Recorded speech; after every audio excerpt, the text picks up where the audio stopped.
రాష్ట్రంలో కూటమి ప్రభుత్వం విధానాలను కార్మికులు ప్రజలు గమనిస్తున్నారని, రాబోయే రోజుల్లో వారికి గట్టిగా తగిలేటట్టు బుద్ధి చెప్పే రోజులు వస్తాయని సిఐటియు నాయకులు అన్నారు. తిరుపతి జిల్లా సూళ్లూరుపేట పట్టణంలోని సిఐటియు కార్యాలయం నుండి పట్టణ బజారు వీధుల్లో కార్మికులు, ఆశా వర్కర్లు, అనుబంధ సంఘాలు బుధవారం రాష్ట్ర ప్రభుత్వంపై వ్యతిరేక నినాదాలతో ఆర్టీసీ బస్టాండ్ వరకు ర్యాలీ చేపట్టారు. ఈ సందర్భంగా కార్మిక నాయకులు మాట్లాడుతూ, కేంద్రంలో బీజేపీ ప్రభుత్వం అధికారంలోకి వచ్చి పెట్టుబడిదారులకు లాభాలు చేకూరుస్తూ కార్మికులపై ఉక్కుపాదం మోపుతుంటే ప్రశ్నించాల్సిన రాష్ట్ర పార్టీలు మౌనం వహిస్తున్నారని మండిపడ్డారు. ఈ కార్యక్రమంలో సిఐటియు నాయకులు అల్లయ్య, పద్మనాభయ్య, సాంబశివయ్య, రియాజ్, లక్ష్మయ్య, నాగేంద్రబాబు, యూటీఎఫ్ నాయకులు చెంగాని చంద్రశేఖర్, అనుబంధ సంఘ నాయకులు తదితరులు పాల్గొన్నారు.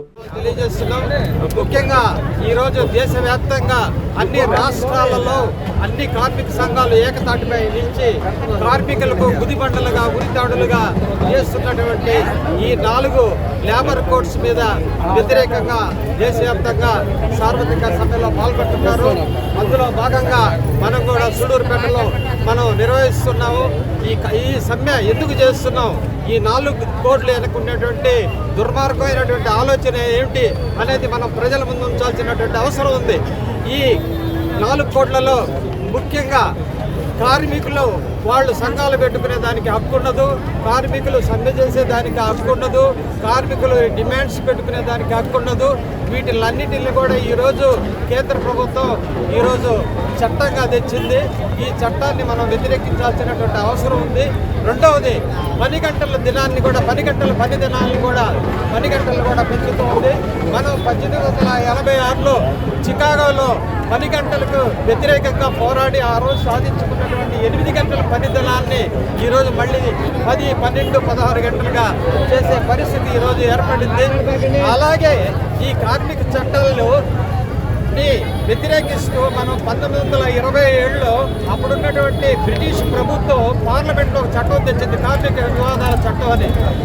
అది ఆ రోజు దీనికంటే గౌరవమైన చట్టాలు. దాన్ని ఆ రోజు కామ్రేడ్ భగత్ సింగ్ పార్లమెంట్లో దాన్ని వ్యతిరేకించాడు. పార్లమెంట్లో కరపత్రాలు విసిరేశాడు. పార్లమెంట్లో పొగబాంబులు వేసి నిరసిస్తే అదే పార్లమెంట్లో ఈరోజు భారత ప్రభుత్వం కార్మిక వ్యతిరేక చట్టాలను తెస్తుంది.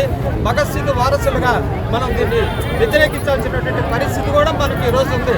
అభ్యర్థికి ఏమిటంటే కనీస వేతనం 26,000 ఉండాలంటే కనీస వేతనం హైకోర్టు, పార్లమెంట్లో చెప్పినట్టు, హైకోర్టు, సుప్రీంకోర్టు చెప్పినప్పటికి కూడా ఇవి ఇంప్లిమెంట్ చేయడం లేదు.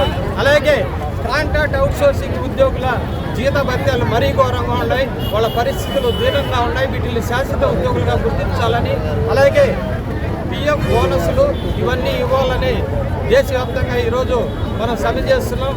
అలాగే మన రాష్ట్రంలో విశాఖ ఉక్కును కాపాడుకోవాలని గత 2 సంవత్సరాల నుంచి పోరాటం చేస్తుంటే పట్టించుకున్న దిగ్గే లేదు. దాన్ని ప్రైవేట్ పరం కూడా చేస్తూ ఉన్నారు.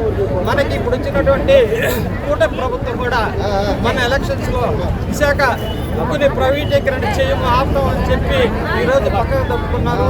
వీటి మీద నిరసనగా మనం ఈరోజు దేశవ్యాప్తంగా నిరసన తెలుపుతున్నాం. అలాగే మన రాష్ట్రంలో స్మార్ట్ మీటర్లను పెడుతూ ఉన్నారు.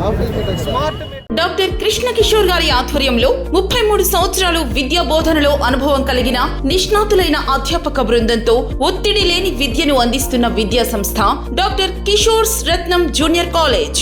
స్థాపించిన 2వ సంవత్సరంలోనే జూనియర్ ఎంపీసీలో 470కు 466 మరియు జూనియర్ బైపీసీలో 440కు 434, సీనియర్ బైపీసీలో 1000కి 989 మరియు సీనియర్ ఎంపీసీలో 1000కి 987 మార్కులు సాధించిన ఏకైక విద్యా సంస్థ డాక్టర్ కిషోర్స్ రత్నం జూనియర్ కాలేజ్. ఇంటర్ విద్యతో పాటు MPC, IIT advance, JEE main, యాప్సెట్, EAP set మరియు బైపీసీ నీట్లకు అత్యుత్తమ శిక్షణను అందిస్తున్న విద్యా సంస్థ డాక్టర్ కిషోర్స్ రత్నం జూనియర్ కాలేజ్. డిమార్ట్ ఎదురుగా మాగుంట లేఅవుట్, నెల్లూరు. అడ్మిషన్లు జరుగుతున్నవి. Hi Nilor, please subscribe to N3 TV.